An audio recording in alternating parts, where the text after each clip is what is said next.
In our previous story, we talked about the dangers posed to the unity and integrity of India by certain non-governmental organizations which are being used by certain foreign powers as fronts to create unrest in the country. We also talked about a certain NGO which spurred passions among scores of US lawmakers and made them approach Prime Minister Narendra Modi. So, who exactly is this superstar NGO that the Americans are such big fans of? In February 2020, the Central Bureau of Investigation booked Karuna Bal Vikas, Adhane Management Consultants, Bentinck Higher Secondary School, and others for violations of the Foreign Contribution Regulation Act, FCRA. The Ministry of Home Affairs gives a license through the FCRA for entities in India to receive foreign funds. In its FIR against Karuna Bal Vikas and others, the Central Bureau of Investigation said, citing a report by the Income Tax Department, that Karuna Bal Vikas used only 10% of its foreign contributions for stated purposes, while the remaining funds were diverted to 300 NGOs in Tamil Nadu, Kerala, and other states, and that many of those NGOs were not registered under FCRA at all. So the question arises, why did Karuna Bal Vikas divert these funds, and to whom? And who are the benefactors of Karuna Bal Vikas? To begin with, Karuna Bal Vikas, of which very little trace is left now, was part of thousands of organizations and institutions which supposedly work in India in sectors like health, education, and rural development, and receive foreign funds for these social service activities. At the outset, there might be nothing suspicious about the way these organizations operate locally, nothing sinister to speak of. But this is where FCRA comes in. It is the FCRA which uncovered a trail of funds that these institutions receive from their foreign benefactors. Between 2009 and 2014, Karuna Bal Vikas received a staggering 537.46 crores from Compassion International, a Christian charity headquartered in Colorado Springs in the USA, whose aim is, and I quote, releasing children from poverty in Jesus' name. And yes, Compassion is that superstar NGO I mentioned earlier.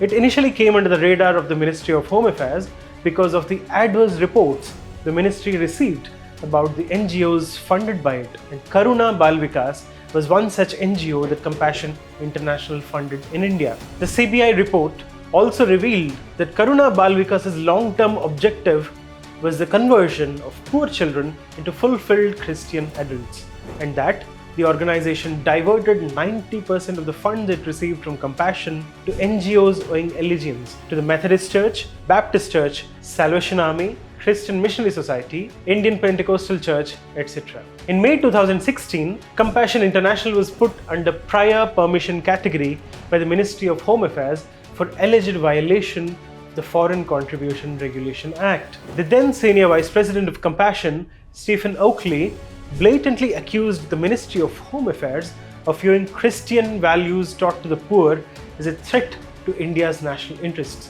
In February 2017, by the time Compassion announced that it would be shutting its operations in India, it had been operating in the country for almost 30 years, bringing in funds worth a whopping 292 crore per year and funding about 344 NGOs. What is most curious about Compassion International is that the then Obama administration took extraordinary interest in aiding it to regain its FCRA license. At the India-US Strategic and Commercial Dialogue held in New Delhi in October 2016, the US Secretary of State John Kerry directly requested the former Minister of External Affairs, the late Sushma Swaraj, to reconsider the Ministry of Home Affairs' move to put Compassion International on the prior permission list.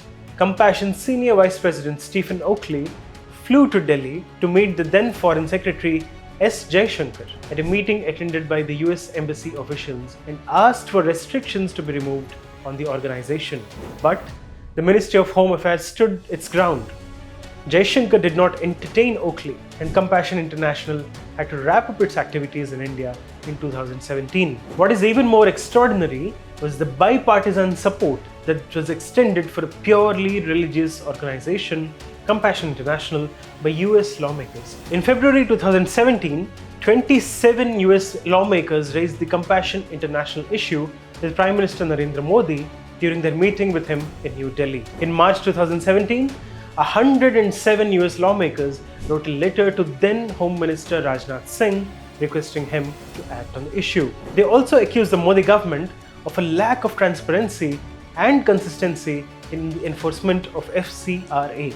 So, why did the US show such a keen interest in saving a simple religious charity organization, even at the cost of almost sabotaging India-US ties?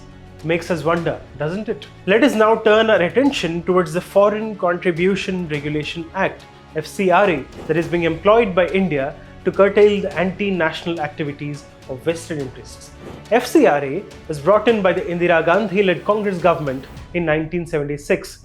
It is basically a license administered by the Ministry of Home Affairs as an obligation for entities to receive foreign funds. The Modi government made a significant amendment to the Foreign Contribution Regulation Bill 2020, and this bill is almost equal in importance to the scrapping of Article 370 because, among other major evils, substantial foreign funds were pumped into NGOs to keep the Kashmir issue boiling. By January 2022, almost 6,000 organizations saw the expiration of their FCRA licenses. The vested political and religious interests of other countries in India were there for the world to see when there was an uproar in the Parliament of the United Kingdom over the non-renewal of these licenses. The UK Parliament calling for the renewal of such licenses was very much similar to the consternation the suspension of the license of Compassion International caused in the United States. Now, we know how this entire nexus works. Foreign powers use the NGO route to pump money into India in order to influence various groups that in turn cause trouble for our country. A troubling aspect of this story is that several of them are faith-based and they influence and use people belonging to certain faiths to turn against the interests of the very country that they belong to. These foreign-funded, faith-based NGOs are, unfortunately, being used as agents of colonialism 2.0. Out of the more than 12,500 NGOs in the country which lost their FCRA license by the end of 2022, more than 2,200 NGOs were explicitly religious and carried out religion-related work in the country. Many of these NGOs are also directly or indirectly connected to different churches across India. India finally woke up to all these happenings in 2012 due to certain statements made by then Prime Minister Manmohan Singh. In 2012, a usually reserved and reticent Prime Minister Manmohan Singh said something that made the entire country sit up and take notice. When asked about the Kudam protests during an interview with the Science magazine, he said, and I quote, "The atomic energy program has gone into difficulties because these NGOs, mostly I think based in the United States, don't appreciate the need for our country to increase the energy supply." Now, what are these Kudam protests that made even a person like Dr. Manmohan Singh, who actively pushed for India's increased engagement with the United States and during whose tenure both the countries signed the Civil Nuclear Agreement, openly criticized the US-based NGOs? Kudam is a village in the southernmost tip of India in the Tirunelveli district of Tamil Nadu. More importantly, it is the location of the largest nuclear power station in the country, the Kudam nuclear power plant. The plant has become rather infamous in India for a variety of reasons and has been making headlines constantly ever since it was first envisaged more than 45 years ago. And why this infamy? Let's begin from the beginning. In 1988, India, headed by Prime Minister Rajiv Gandhi, and the Soviet Union, headed by Mikhail Gorbachev, signed an agreement to construct 2 nuclear reactors. But the project faced several hiccups right from the beginning. Firstly, the agreement was made in the aftermath of the explosion in the Chernobyl nuclear power plant in the Soviet Union, leading to great fears in the minds of the locals in the village. Secondly, the Soviet Union dissolved soon after, hampering the much-needed Russian cooperation. Thirdly, India's friend in the making for the past 75 years, the United States, put its foot down firmly, as usual, and against the interests of India, and raised objections that the agreement between India and Russia did not meet the 1992 terms of the Nuclear Suppliers Group, NSG. Also, The opposition of the people of the villages surrounding Kudankulam towards the setting up and operations of the plant have been steadfast. Strangely, even before India and the Soviet Union officially signed an agreement to set up the plant in 1988, opposition to the plant had started in India as early as 1979. Later, protests were led by trade unionists, left-wing activists and intellectuals who were anti-war and anti-nuclear weapons and who believed that the power plant was merely a conduit for piling up plutonium to make weapons. After being in a limbo for about a decade, full-scale construction of the Kudankulam nuclear power plant started in 2002 during the tenure of Prime Minister Atal Bihari Vajpayee.